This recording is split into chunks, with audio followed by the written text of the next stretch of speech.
En estos profundos valles de Liébana y de Asturias, protegidos por la cordillera cantábrica y los picos de Europa, se refugiaron los cristianos más poderosos que huían de los musulmanes. Avanzaban rapidísimo los musulmanes. En un año habían llegado desde Gibraltar prácticamente hasta la periferia de estos valles. A partir de unos primeros tiempos de duda y de zozobra, ya crean el mozárabe en esta zona. Posteriormente, algunos monjes en las cuevas crean unos eremitorios muy típicos y posteriormente, ya consolidada una cierta cultura, con la influencia del Camino de Santiago, se crean las grandes colegiatas en Cantabria. En estas montañas, en este punto, aquí mismo, estaba Beato, un gran personaje de aquella época. Monje y abad del monasterio de San Martín de Turieno, más tarde Santo Toribio. Allí escribió su comentario del Apocalipsis y nombró por primera vez a Santiago como patrón de España. Beato de Liébana, posiblemente de origen visigodo, vivió entre los años 730 y 804 y fue más que un santo. Fue un gran intelectual y un político al servicio de la monarquía asturiana. En el siglo VIII, la Iglesia visigoda de Toledo, bajo el poder musulmán, es independiente de Roma y de Bizancio. Su obispo, Elipando, propone una doctrina, el adopcionismo, que pretendía ser una especie de cuña teológica entre las dos religiones. En ella se propone a Cristo como hijo adoptivo de Dios, es decir, como profeta y hombre al igual que Mahoma. Una alianza de civilizaciones que organizó, como ya se sabe, y nunca mejor dicho, la de Dios es Cristo.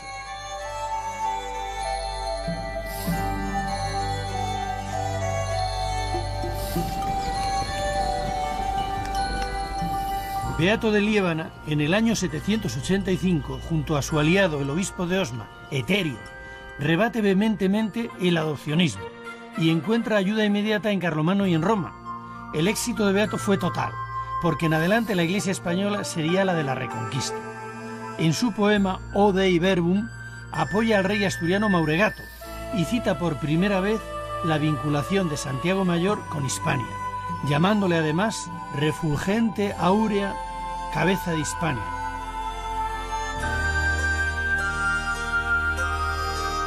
Pero Beato pasará a la historia por su comentario al Apocalipsis de San Juan, copiado e ilustrado posteriormente en los scriptorium de los monasterios a lo largo de los siglos XI, XII y XIII. Estos libros, con sus miniaturas, hoy conocidos como beatos, no tendrán parangón ni en Oriente ni en Occidente.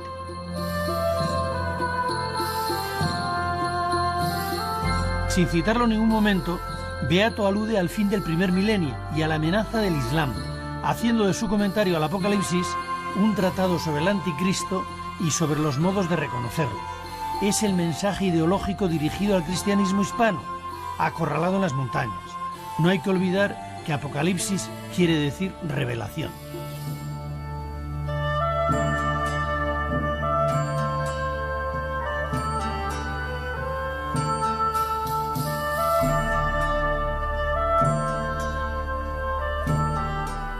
La influencia oriental, los ojos, las visiones estáticas, la sensibilidad africana del mundo copto siguen el compromiso de representar, como hizo Umberto Eco, la violencia y la gloria en un terreno puramente onírico.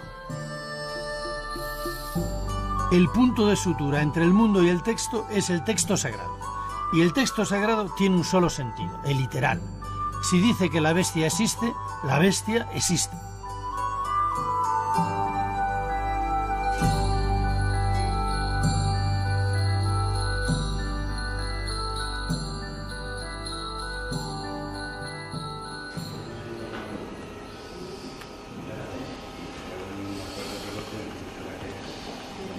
Toribio, arzobispo de Astorga, viajó a Tierra Santa en el siglo V y trajo, entre otros objetos, un trozo de la cruz de Cristo. En el siglo VII, el Lignum Crucis, el mayor fragmento conocido, es trasladado a Liébana desde Astorga, para protegerlo de la invasión árabe.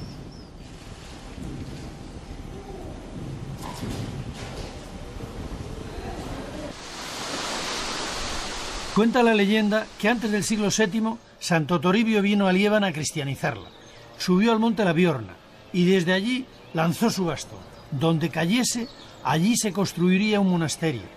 Y también cuenta la leyenda que fue ayudado por un buey y un oso, y que los lebaniegos, viendo el milagro, le ayudaron a construirlo.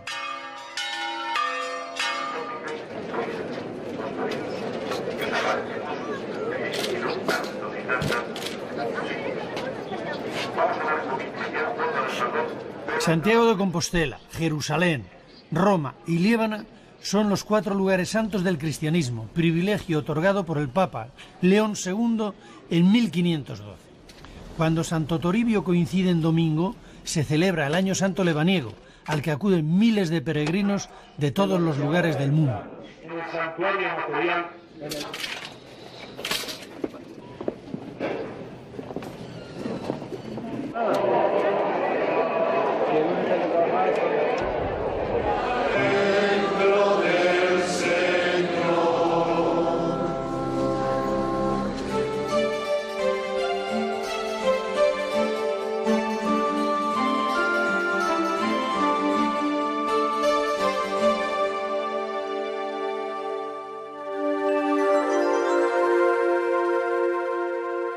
Alfonso I, hijo del duque Pedro de Cantabria, para consolidar el reino astur, hace incursiones al sur de las montañas y repuebla con cristiano-visigodos o hispano-romanos estos valles.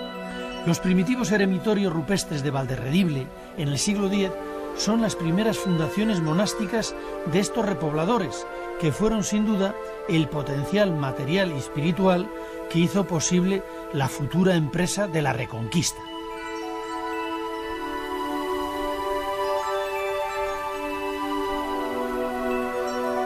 Las necrópolis excavadas en la piedra son prueba de que la vida monástica a veces era compatible con una vida en comunidad, monacal o no, de carácter familiar. No sabemos nada acerca de su organización o de la relación entre los miembros que vivían aprovechando cuevas naturales habilitadas como vivienda, además de algún tipo de cabañas de madera que hoy lógicamente han desaparecido.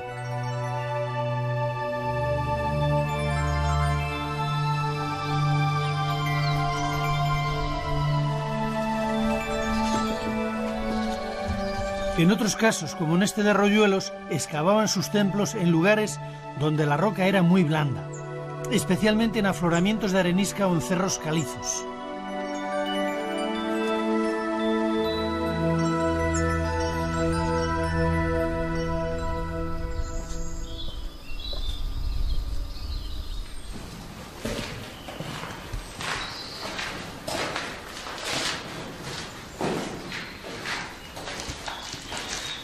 ¿Podrían pensar ustedes que estamos ante una escultura de un artista contemporáneo? Pues no, estamos en una iglesia románica, prerrománica, de los albores del cristianismo en la región de Cantabria. Aquí están los antecedentes de los grandes canteros. La forma más económica que tenían aquellas gentes era vaciar estas montañas arenosas y crear unos espacios para el culto y para la vida. De aquí surgirán luego los canteros transmeranos y los de toda la región. El cristianismo primitivo es austeridad, es pobreza, en definitiva se ve que están viviendo las catacumbas.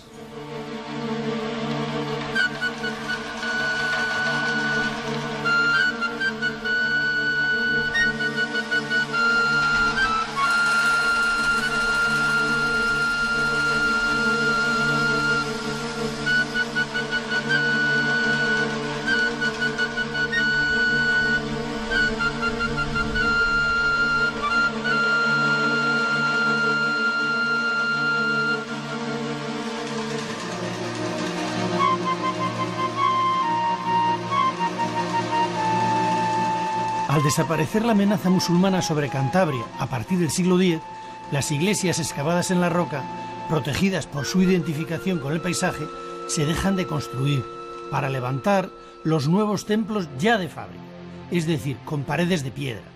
Este de Santa Leocadia en Castillo de Valdelomar, de principio del XIII, es una entre las muchas que se construyen en la frontera con la meseta palentina, en Valderredible, Valle del Ebro, uno de los espacios con mayor concentración de iglesias románicas de España.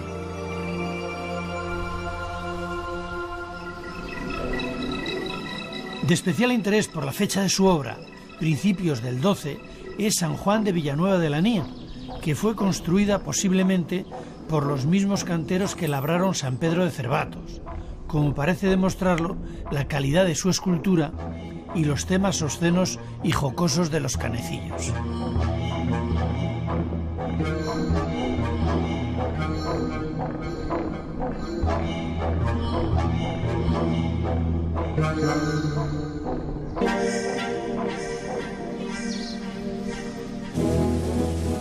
Con Fernando I, en el siglo XI, se unen los reinos de León y de Castilla, quedando toda Cantabria bajo el control de este soberano.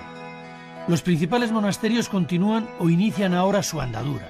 La importancia de Santo Toribio de Liébana decae en beneficio de Piasca, Santillana del Mar, Cervatos y este de San Martín de Lines, junto al Ebro, en Valderredible.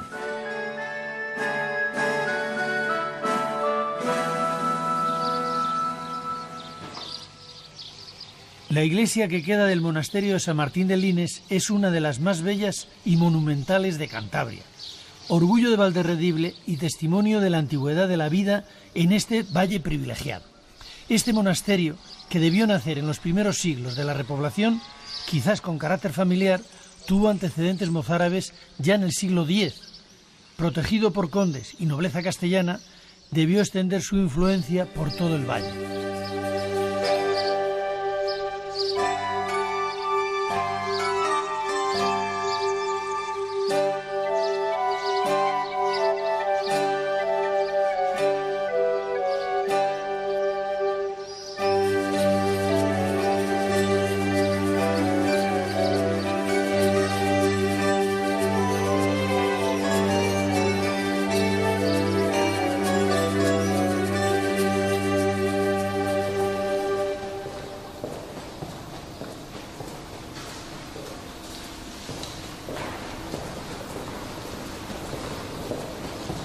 La esbeltez de la iglesia de San Martín de Lines destaca también en el interior.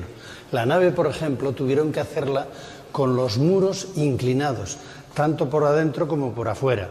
¿Por qué razón? Para que no se le cayeran, que tuvieran una gran potencia. Está cubierta la nave de madera y el falso crucero tiene 4 grandes columnas rematadas por capiteles cilíndricos, excepcionales en el románico español. Temas evangélicos como esta adoración de los magos o simbólicos como el de Sansón desquijarrando león están narrados en estos relieves con una indiscutible fuerza dentro de su indudable arcaísmo.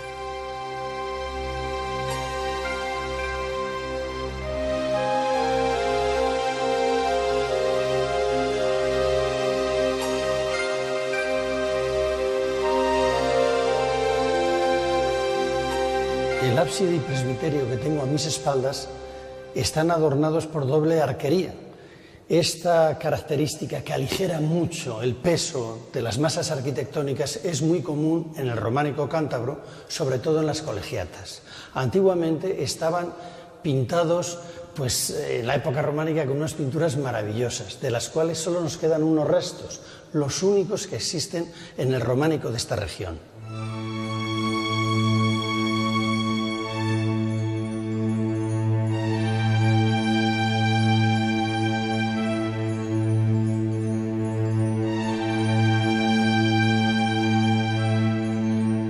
En el claustro quedan estas ventanas del anterior templo mozárabe.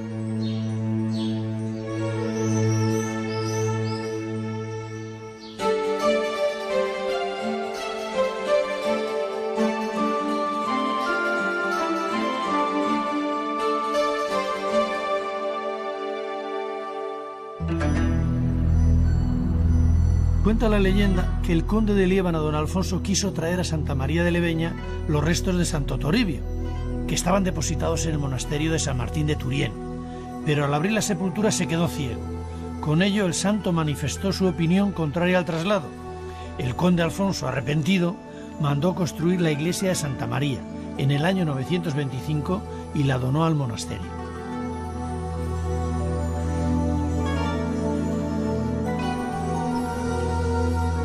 Atribuida al arte mozárabe, Santa María es una obra de tradición hispano-visigoda, expresión del arte de la repoblación, que aporta soluciones arquitectónicas anticipatorias al primer románico. Esta gran arquitectura solo tendría que acoger aspectos decorativos para integrarse en el primer estilo internacional europeo. Motivos ornamentales de origen remoto, arcos de herradura y capiteles en los que pervive el mundo clásico son elementos de tradición hispano-visigoda que conviven con unas soluciones arquitectónicas anteriores al románico internacional.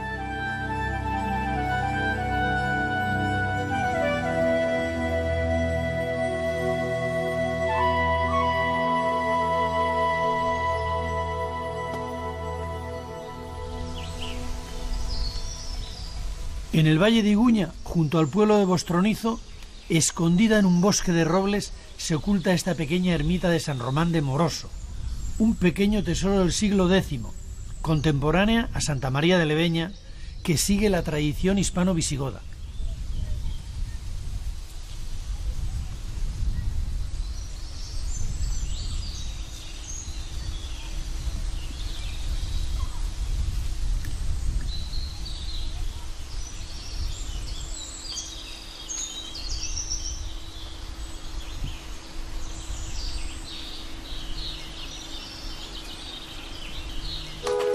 Situada a unos kilómetros por encima de Bostronizo, Santa Leocadia en Helguera es el tercer ejemplo en Cantabria de estas iglesias de repoblación del siglo X, de tradición hispano-visigoda, o mozárabe según otros, con muros de grandes y bien trabajados sillares, elementos decorativos de símbolos solares de origen visigodo en los canecillos, ábside cuadrado prerrománico y en el interior, muy reformado, un arco triunfal que recuerda al mundo romano.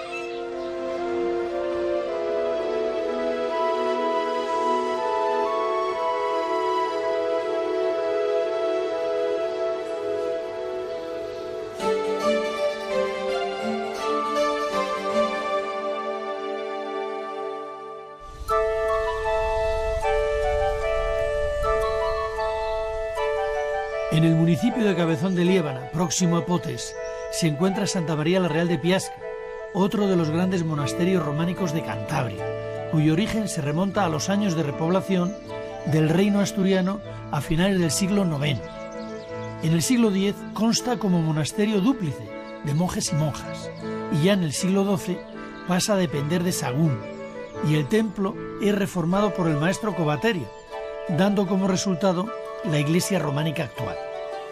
La escultura de Piasca, magistralmente tallada, es junto a la de Santillana la más importante del románico de Cantabria. Aquí se formará una escuela de canteros que van a dejar huella en el entorno de Aguilar, en San Vicente de Ávila, las Huelgas de Burgos o en la excelente talla de Rebolledo de la Torre firmada por el mismísimo Juan de Piasca.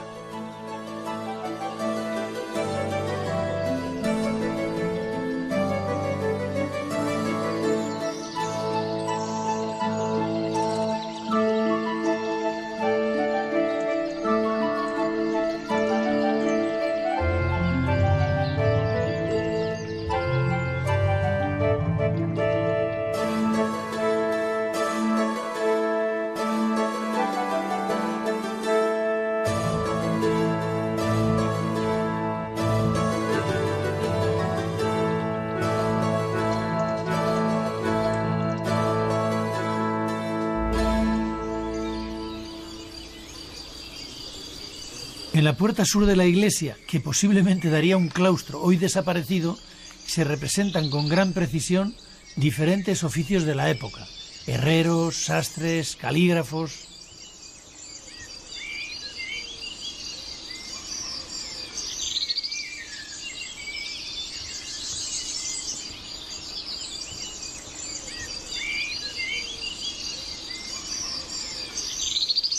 Pero es en las arquivoltas de la portada principal donde el trabajo de los escultores, dirigidos por el maestro Covaterio, tiene su mejor expresión.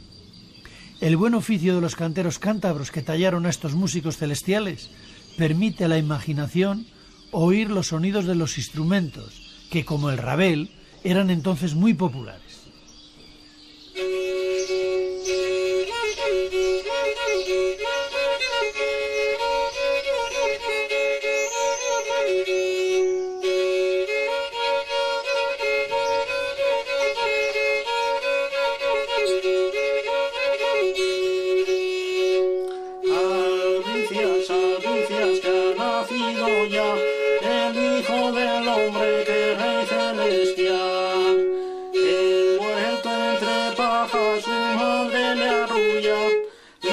canta una mañana la noche luna.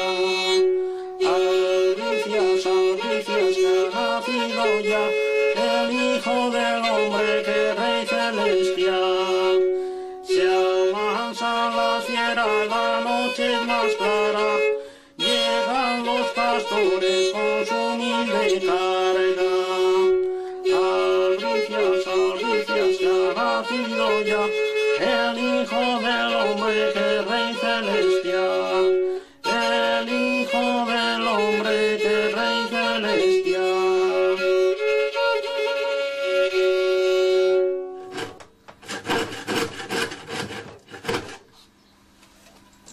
El rabel es un instrumento de cuerdas frotadas, se tañe con un arco y su origen, según todos los indicios, parece ser que es árabe y llegó a Cantabria a través de las rutas de la transhumancia. El rabel se empleaba sobre todo en las largas noches de invierno para amenizar las estancias entre los jóvenes. Se iba a rondar a las mozas y siempre había un tañedor que llevaba su rabel y amenizaba esas estancias, pues con unas letras picarescas, con unas letras que se inventaba él y otras eran de la tradición, estrofas de 4 versos y los bailes típicos a lo pesado y a lo ligero.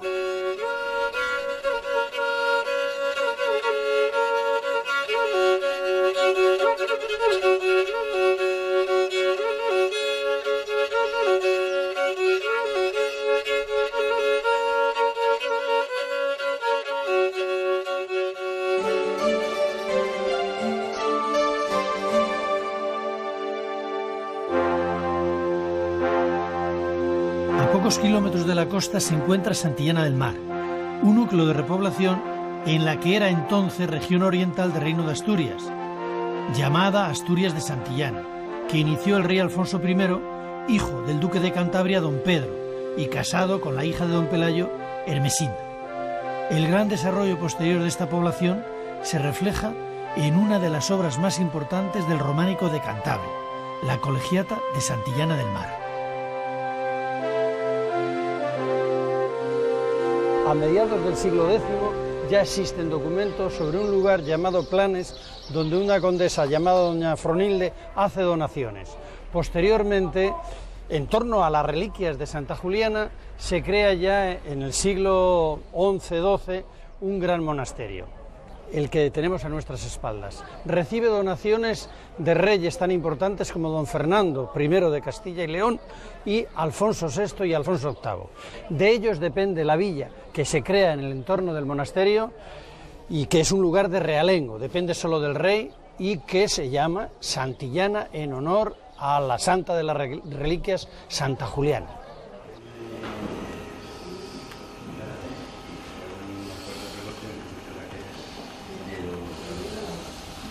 Santa Juliana es una mártir del siglo III después de Cristo. Su padre es un gentil que persigue cristianos. No sabe que ella es cristiana y la promete a Lurzo, un rico de Bitinia en Asia Menor. Ella le pone disculpas a Lurzo para no casarse con él y finalmente el padre se entera de que es cristiana y la manda a azotar. Pero no cede, entonces la someten a martirio, la cuelgan de los cabellos, la echan estaño hirviendo, la flagelan repetidas veces y finalmente la cortan la cabeza.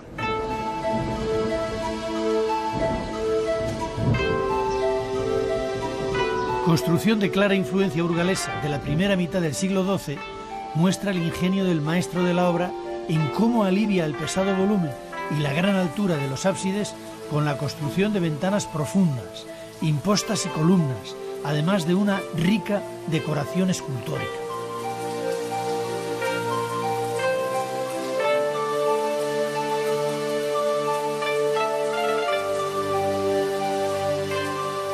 Como en otras iglesias románicas, la Colegiata de Santillana, a través de los tiempos y de sucesivas reformas, incorpora a su obra original diferentes añadidos posteriores para mantener el templo en pie. Esta iglesia es una iglesia de excepcional altura. Tiene 3 naves y tiene un parecido, una semejanza con el gran románico burgalés. Está construida sobre roca y sobre arcilla, y quizá a esto se debe una cierta inestabilidad y también la irregularidad del trazado. Para evitar el desmoronamiento de la iglesia, se le ha rodeado de torres, capillas y el claustro, que es excepcional por su belleza en Cantabria.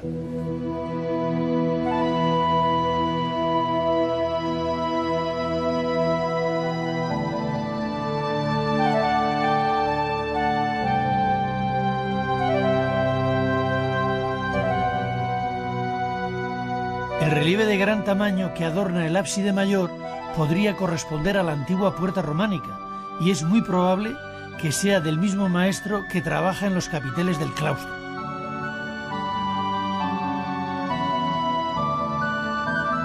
Las esculturas de la nave y las ventanas de talla más burda presentan una gran variedad de temas.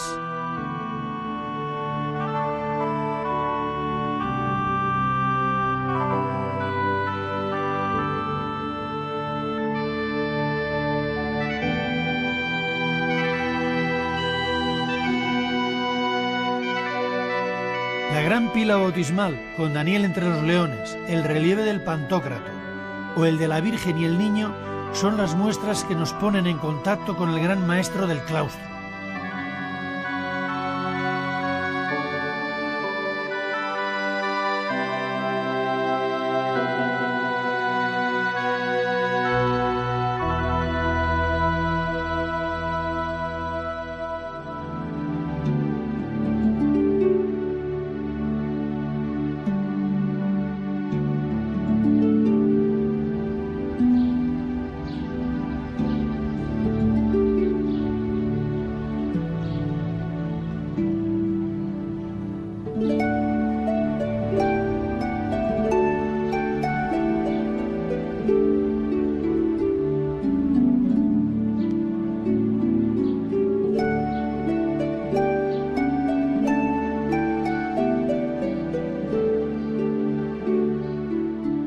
El de la Colegiata de Santillana, aunque incompleto, es uno de los claustros más interesantes de nuestro románico hispano.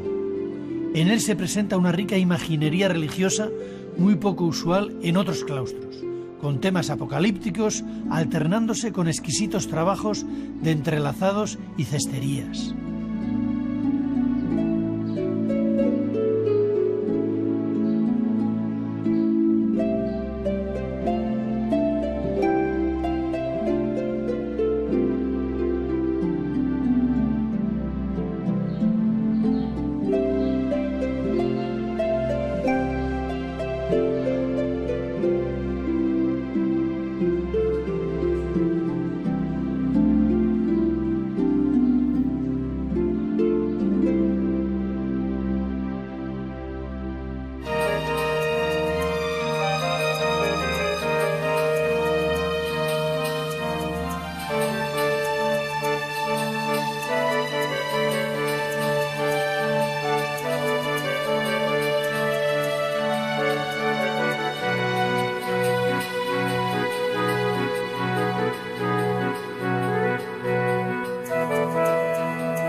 Compromiso de representar, como hizo Humberto Eco, la violencia y la gloria en un terreno puramente onírico.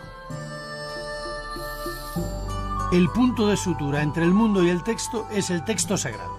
Y el texto sagrado tiene un solo sentido, el literal.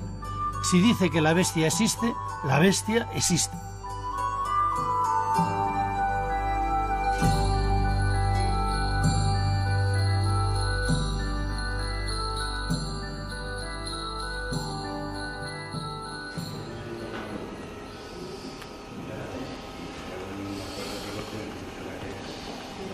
Toribio, arzobispo de Astorga, viajó a Tierra Santa en el siglo V y trajo, entre otros objetos, un trozo de la cruz de Cristo. En el siglo VII, el Lignum Crucis, el mayor fragmento conocido, es trasladado a Liébana desde Astorga para protegerlo de la invasión árabe.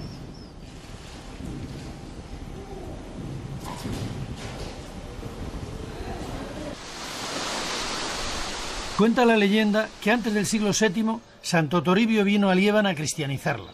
Subió al monte La Biorna y desde allí lanzó su bastón. Donde cayese, allí se construiría un monasterio. Y también cuenta la leyenda que fue ayudado por un buey y un oso, y que los lebaniegos, viendo el milagro, le ayudaron a construirlo.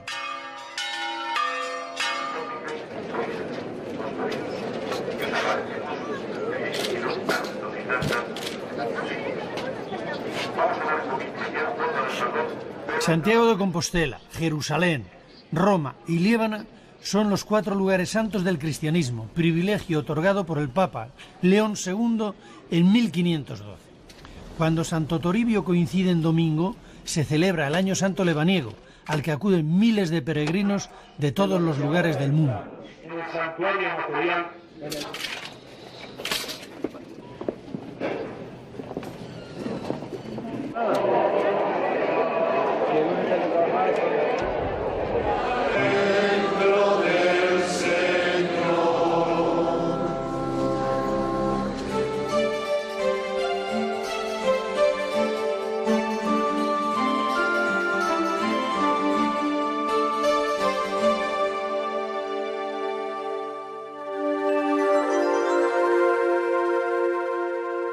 Alfonso I, hijo del duque Pedro de Cantabria, para consolidar el reino astur, hace incursiones al sur de las montañas y repuebla con cristiano-visigodos o hispano-romanos estos valles. Los primitivos eremitorios rupestres de Valderredible, en el siglo X, son las primeras fundaciones monásticas de estos repobladores, que fueron sin duda el potencial material y espiritual que hizo posible que es árabe, y llegó a Cantabria a través de las rutas de la transhumancia. El rabel se empleaba sobre todo en las largas noches de invierno para amenizar las estancias entre los jóvenes. Se iba a rondar a las mozas y siempre había un tañedor que llevaba su rabel y amenizaba esas estancias, pues con unas letras picarescas, con unas letras que se inventaba él y otras eran de la tradición, estrofas de 4 versos y los bailes típicos a lo pesado y a lo ligero.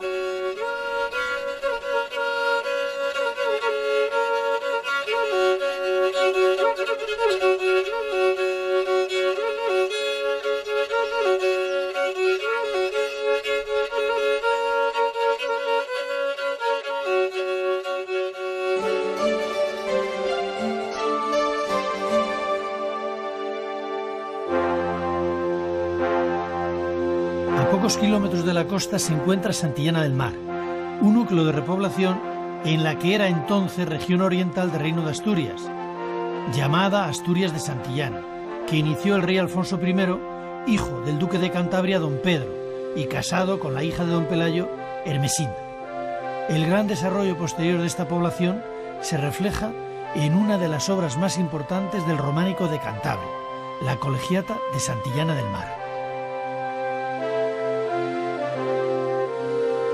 A mediados del siglo X ya existen documentos sobre un lugar llamado Planes, donde una condesa llamada doña Fronilde hace donaciones. Posteriormente, en torno a las reliquias de Santa Juliana, se crea ya en el siglo XI-XII un gran monasterio, el que tenemos a nuestras espaldas. Recibe donaciones de reyes tan importantes como don Fernando I de Castilla y León y Alfonso VI y Alfonso VIII. De ellos depende la villa que se crea en el entorno del monasterio y que es un lugar de realengo, depende solo del rey y que se llama Santillana en honor a la santa de las reliquias, Santa Juliana.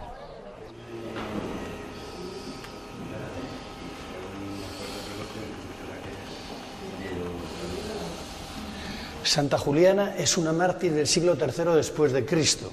Su padre es un gentil que persigue cristianos. No sabe que ella es cristiana y la promete a Lurzo, un rico de Bitinia en Asia Menor.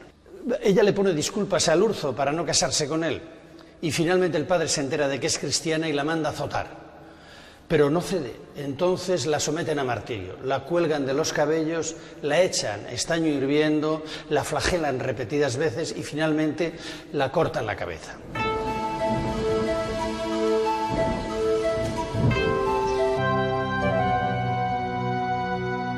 El relieve de gran tamaño que adorna el ábside mayor podría corresponder a la antigua puerta románica y es muy probable que sea del mismo maestro que trabaja en los capiteles del claustro.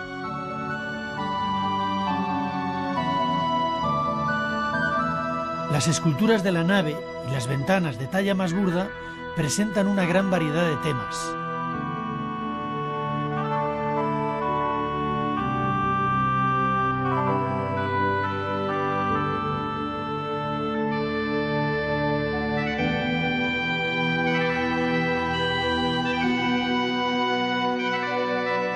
La gran pila bautismal con Daniel entre los leones, el relieve del Pantócrato o el de la Virgen y el Niño son las muestras que nos ponen en contacto con el gran maestro del claustro.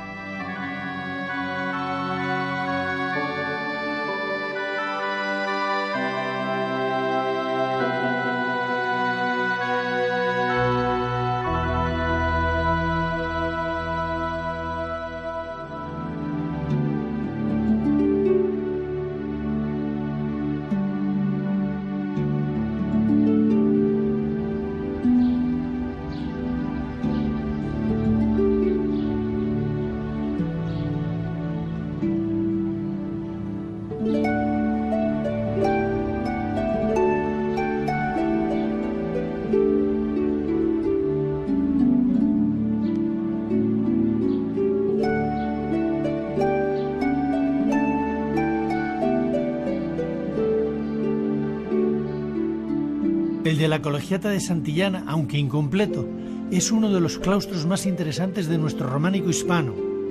En él se presenta una rica imaginería religiosa muy poco usual en otros claustros, con temas apocalípticos alternándose con exquisitos trabajos de entrelazados y cesterías.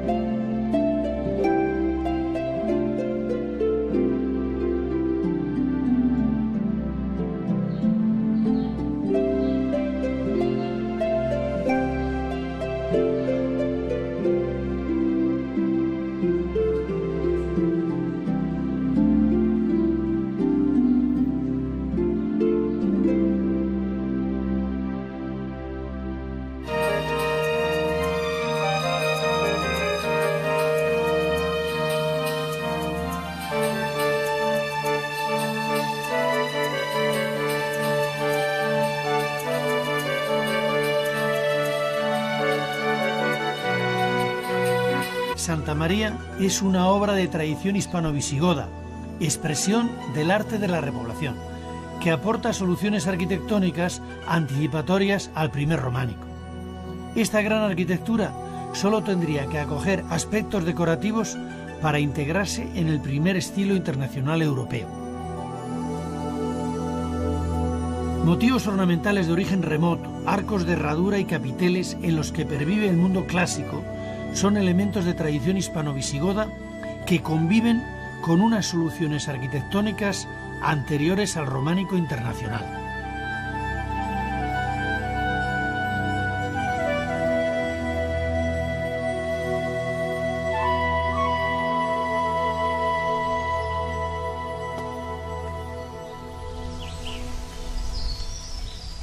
En el valle de Iguña, junto al pueblo de Bostronizo, escondida en un bosque de robles, se oculta esta pequeña ermita de San Román de Moroso, un pequeño tesoro del siglo X, contemporánea a Santa María de Leveña, que sigue la tradición hispano-visigoda.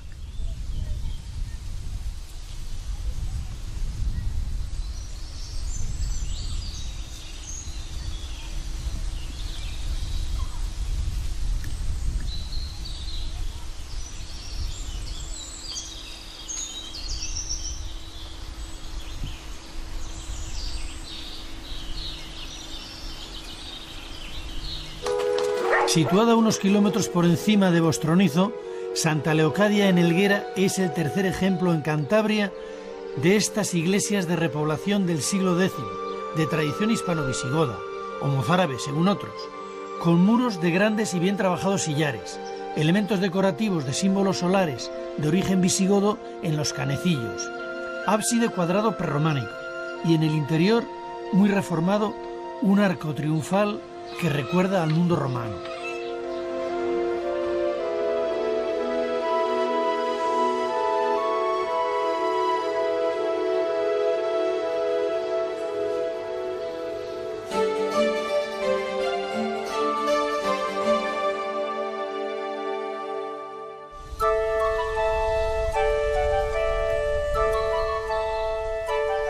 En el municipio de Cabezón de Liébana, próximo a Potes, se encuentra Santa María la Real de Piasca, otro de los grandes monasterios románicos de Cantabria, cuyo origen se remonta a los años de repoblación del reino asturiano a finales del siglo IX. En el siglo X consta como monasterio dúplice de monjes y monjas, y ya en el siglo XII pasa a depender de Sagún, y el templo es reformado por el maestro Covaterio, dando como resultado la iglesia románica actual.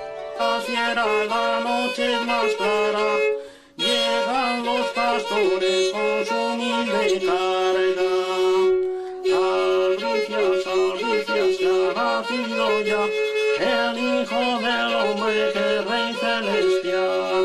El Hijo del Hombre, que es Rey celestial.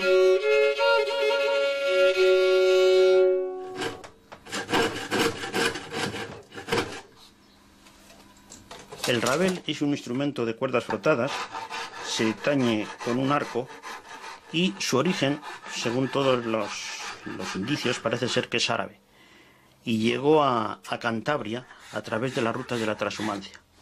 El rabel se empleaba sobre todo en las largas noches de invierno para amenizar las estancias entre los jóvenes.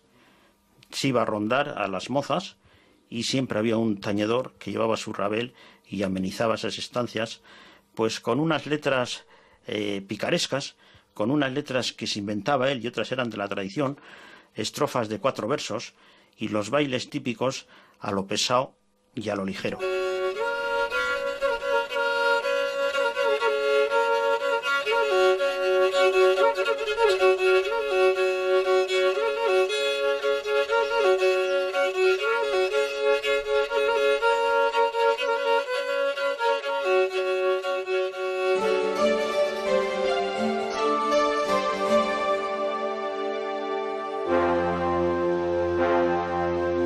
A pocos kilómetros de la costa se encuentra Santillana del Mar, un núcleo de repoblación en la que era entonces región oriental del Reino de Asturias, llamada Asturias de Santillana, que inició el rey Alfonso I, hijo del duque de Cantabria don Pedro, y casado con la hija de don Pelayo, Hermesinda. El gran desarrollo posterior de esta población se refleja en una de las obras más importantes del románico de Cantabria, la Colegiata de Santillana del Mar. A mediados del siglo X ya existen documentos sobre un lugar llamado Planes, donde una condesa llamada doña Fronilde hace donaciones. Posteriormente, en torno a las reliquias de Santa Juliana, se crea ya en el siglo XI-XII un gran monasterio, el que tenemos a nuestras espaldas. Recibe donaciones de reyes tan importantes como don Fernando I de Castilla y León y Alfonso VI y Alfonso VIII. De ellos depende la villa que se crea en el entorno del monasterio y que es un lugar de realengo, depende solo del rey y que se llama Santillana en honor a la santa de las reliquias, Santa Juliana. Nacido ya el Hijo del Hombre, que es Rey celestial. Se amansan las fieras, la noche es más clara, llegan los pastores con su humilde carga. Albricias, que ha nacido ya el Hijo del Hombre, que es Rey celestial. El Hijo del Hombre, que es Rey celestial.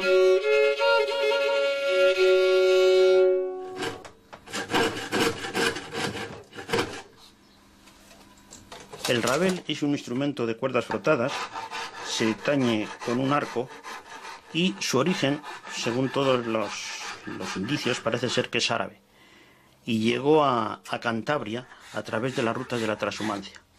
El rabel se empleaba sobre todo en las largas noches de invierno para amenizar las estancias entre los jóvenes. Se iba a rondar a las mozas y siempre había un tañedor que llevaba su rabel y amenizaba esas estancias, pues con unas letras picarescas, con unas letras que se inventaba él y otras eran de la tradición, estrofas de 4 versos y los bailes típicos a lo pesado y a lo ligero.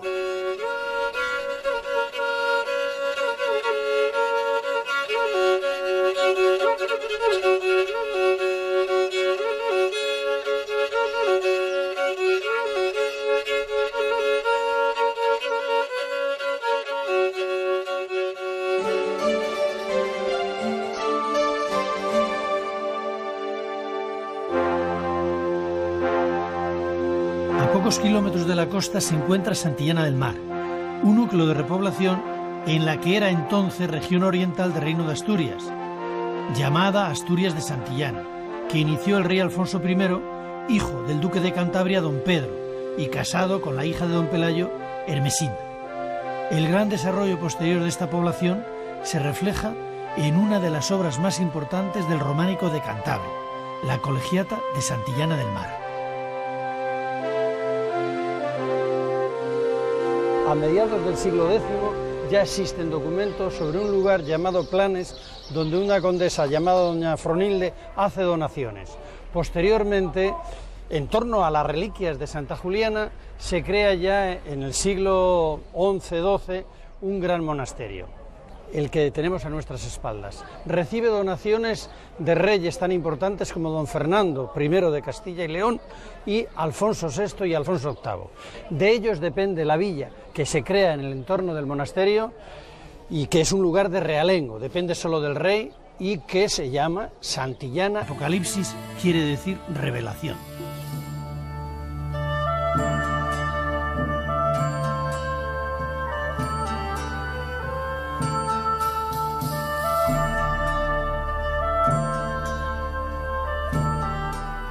La influencia oriental, los ojos, las visiones estáticas, la sensibilidad africana del mundo copto siguen el compromiso de representar, como hizo Humberto Eco, la violencia y la gloria en un terreno puramente onírico. El punto de sutura entre el mundo y el texto es el texto sagrado. Y el texto sagrado tiene un solo sentido, el literal. Si dice que la bestia existe, la bestia existe.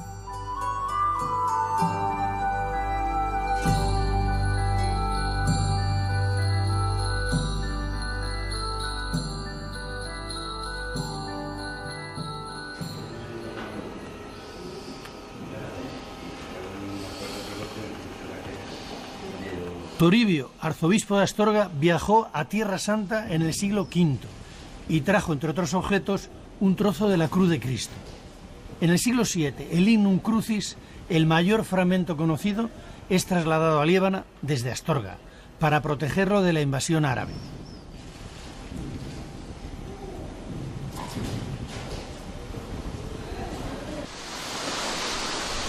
Cuenta la leyenda que antes del siglo VII, Santo Toribio vino a Liébana a cristianizarla. Subió al monte La Biorna y desde allí lanzó su bastón. Donde cayese, allí se construiría un monasterio. Y también cuenta la leyenda que fue ayudado por un buey y un oso y que los lebaniegos, viendo el milagro, le ayudaron a construirlo.